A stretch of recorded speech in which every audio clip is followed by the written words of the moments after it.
world in which I live, you do not want to associate with other clergy. The week before Christmas tends to bring out the worst in all of us. What you see on TV in terms of the character of Scrooge has nothing compared to most of the clergy I know, approximately 8 or 9 days prior to Christmas time. And that's when we gather together for our own Christmas celebration in this area. So I was not surprised that at a gathering of some of my sister and brother priests, I heard the usual angry, sad, sometimes bitter, sometimes questioning notion of why Christmas has become so commercialized and secularized, and why happy holidays is such a horrible thing to hear. This is not going to be one of those sermons. Okay? I think everyone needs a holiday. And I think the early Christians knew that quite well, because when they decided to take a time to celebrate the birth of Jesus, since they didn't have a time frame to base it on, what did they do? They co-opted a holiday. The Romans had their feast of the invincible sun, the S-U-N, and the Christians said, okay, I love this. We'll just celebrate the birth of Jesus, who is the invincible real Son, S-O-N, of God. And ultimately, our feast was better than their feast.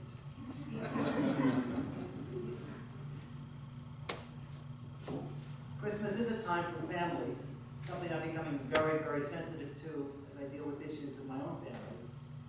It is a time for home for the holidays, and as one of my compatriots said just this past this is Wednesday, right? So it must have been Monday. What Hallmark cards and TV specials haven't appropriated, the travel industry has.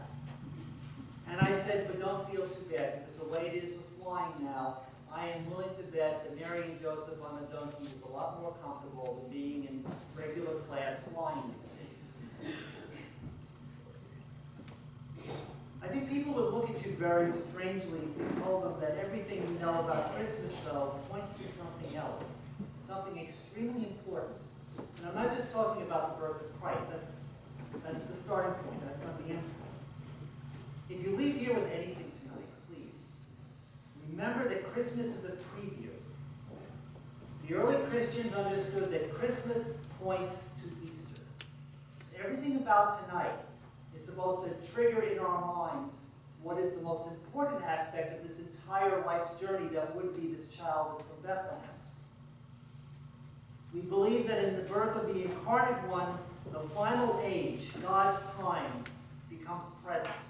And what we celebrate tonight is the birth of the one who would be crucified and glorified, and whose kingdom will have no end.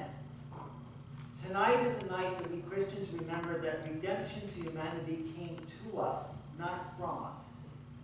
And in this Christ, this Messiah, God has come walking among us. I cannot explain it, I can just remember it and appreciate it and know that it is intensely meaningful to me. So a disciple of Paul was asked to try to put down as best as he could what he learned about the birth of Jesus. So Luke sits down and he starts to speak to people who might have known people, who might have known people. But remember, Luke is a convert of Paul's. He's the second or possibly third generation of Christians. So when does the story of the risen Christ begin? The story of Easter begins in poverty. It begins in a premarital pregnancy. It begins in a world that knows peace only because peace is defined by anybody who stood against Rome got stomped and silenced and killed. The peace that humans create is the peace of fear and the peace of terrorism. Mankind's salvation begins in a totally insignificant village whose name is House of Bread, which is what Bethlehem means. It is overcrowded because at the particular time, the political bureaucracy and the dictators need to know how many poor people there really are so they can tax them better. If you live in New York and Westchester County, you might identify with that. Mankind's salvation really begins at a time of God's choosing. God looked upon us as people who walk in darkness. And since human governments tend to plunder and enslave, and human greed and the stain of sin has been a yoke around our burdens and our shoulders long enough, God finally says, enough. It's time for humanity to sing a different song. It is a time for creation to be renewed. It is a time to be born again. not just the seasons of the year, but within your soul, within the heart, where your spirit resides, where the real you is. So we think about a child in a feeding trough, and that's what a manger is, essentially. But more importantly, those who would have heard the words, a trough of wood, to remind us that this child who now lies in wood, as an adult, not too many years later, maybe 30 or so, he's going to return again to Jerusalem. And he's going to carry wood on his shoulders. And he will not lie in it, he will be forced to lie on it. And he will be nailed to it. And he will die upon it for us. And there are messengers who have good news of great joy. Suddenly we are told shepherds, outsiders to the political and the social world, the unclean. Remember, shepherds are those who cannot, because of the nature of their job, watching dumb sheep to keep them alive, okay? They don't have the social niceties we associate with the beautiful figurines here. Usually they're dirty and they're smelly because you're out in the fields for weeks and weeks at a time.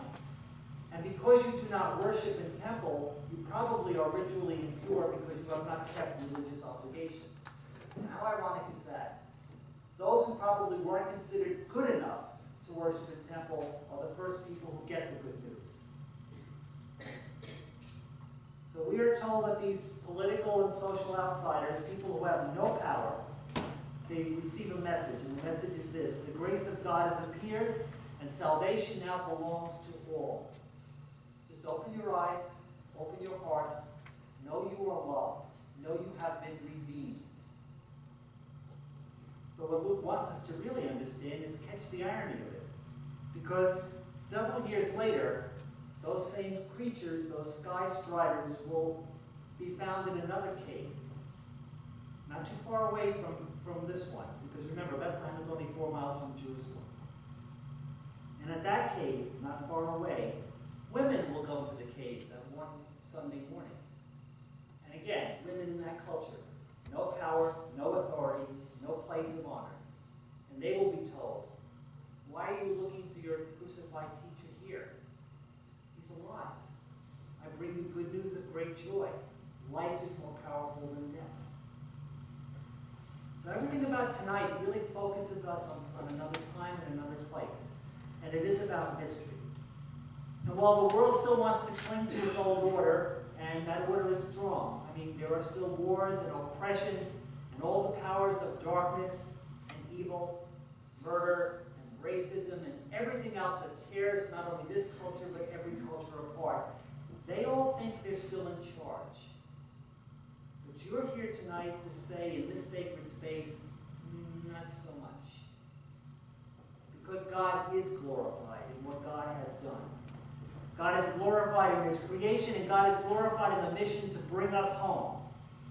And as Isaiah wrote so many centuries ago, no matter how dark you may think it is, the people who abide in darkness are immersed in light, because the light has been sent. The light has come, and the light will shine on you if you just watch and look. And look with the eyes of your heart. A life that began in poverty and led to a tortured death ends in glory. Our life, no matter how it begins, no matter how it will end in glory if we keep faith. You sang with the choir tonight, worship the Lord in the beauty of holiness. What we acknowledge tonight is the power of holiness in our lives, done for us.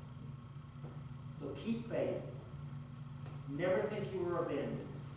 Never forget you are redeemed. And His light will be yours. We celebrate Christmas.